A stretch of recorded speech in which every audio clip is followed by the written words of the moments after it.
I love wrestling. Slager and Barlow, The roar of the crowd when you pin someone, the adrenaline of going up against someone who's way better than you.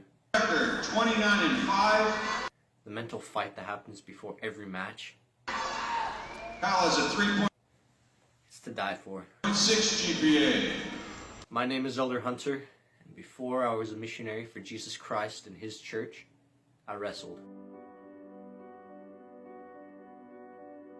Most people have something that they're passionate about. For me, it's throwing people around. Last year, I didn't used to love wrestling. In fact, my parents can attest to this. I used to try to get out of having to go to practice and go to tournaments all the time. he was third at regionals. That is until my last year of high school. During the summer of that year, something inside me just clicked and I really started to love it. I looked forward to it all the time. It was something that became almost a part of me. During one of the first tournaments of the year, I was supposed to wrestle this kid. I'd wrestled a couple times before, but he'd always beaten me. And this time, when I wrestled him, I beat him, I pinned him. And I felt that this was wonderful. I would overcome a huge barrier to my development as an athlete. I felt I was on my way to the top.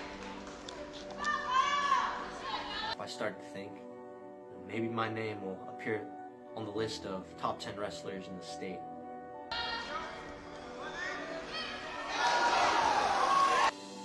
And I started losing.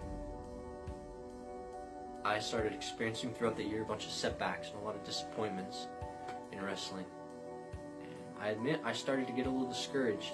I started working harder than I ever had before. I took really good care of my body. I did everything I knew how to do, and I still kept losing. A lot. And I thought to myself, after everything I've been doing, all the efforts I've put in, the blood, sweat, tears, and all the effort I've done, why can't I be good at this? Why can't I be successful at something that I'm passionate about? I feel like everybody goes through something like that. Some sort of disappointment and discouragement where they think, why can't I succeed at this? Why do I keep failing? Is there something that's wrong with me? And what I started to realize was the more I thought that, the more I realized that mentality was making me miserable. Thinking of, I'm not good enough, I'm not perfect. And because of that, I'll never shape up. It was stealing my happiness.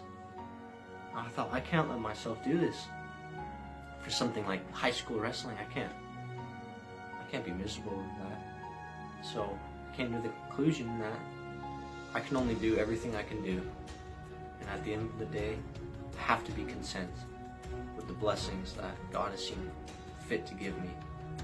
I'll develop all the talents and abilities that He's given me, and I'll be the very best person that I can be. And then I will be grateful for the things that I have. It was at this point that I started to enjoy my wrestling matches even more. I would win some, and I would still lose some.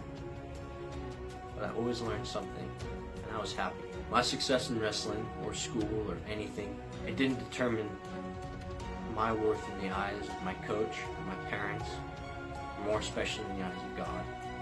So the wrestling season continued. I kept wrestling, I kept getting better, I kept improving. When the state tournament rolled around, excitement in the air was almost tangible. My school had never won a state title before, and nobody in Northern Nevada had won a state championship in almost 30 years. And I wrestled that day until we got to our finals match. And surprisingly, I was totally calm. I was pleased with what I had done, with the person I had become, and all the lessons that I had learned throughout the year. And I thought, win or lose, whatever happens, I'm pleased with myself. Of course, I'll wrestle my best. I'll do the very best I can. So I wrestled, and I won. And so did my team. It was a great moment. It may not be too special or too exciting, but what makes it great to me are the lessons that I learned for the principles that I gained. You know, they're things I've carried with me ever since then. They've helped me through a lot of the trials in my life. I think everybody has experiences like these. They may not be wrestling, but all of you have had some sort of experience that has taught you valuable life lessons. This is one of the ways that God answers our prayers and helps us grow. I know that as we rely on Jesus Christ, He will carry us through our disappointments and our trials of discouragement. We will see our true worth and potential as children of God. We will know that He is pleased with the efforts that we give if we give our all.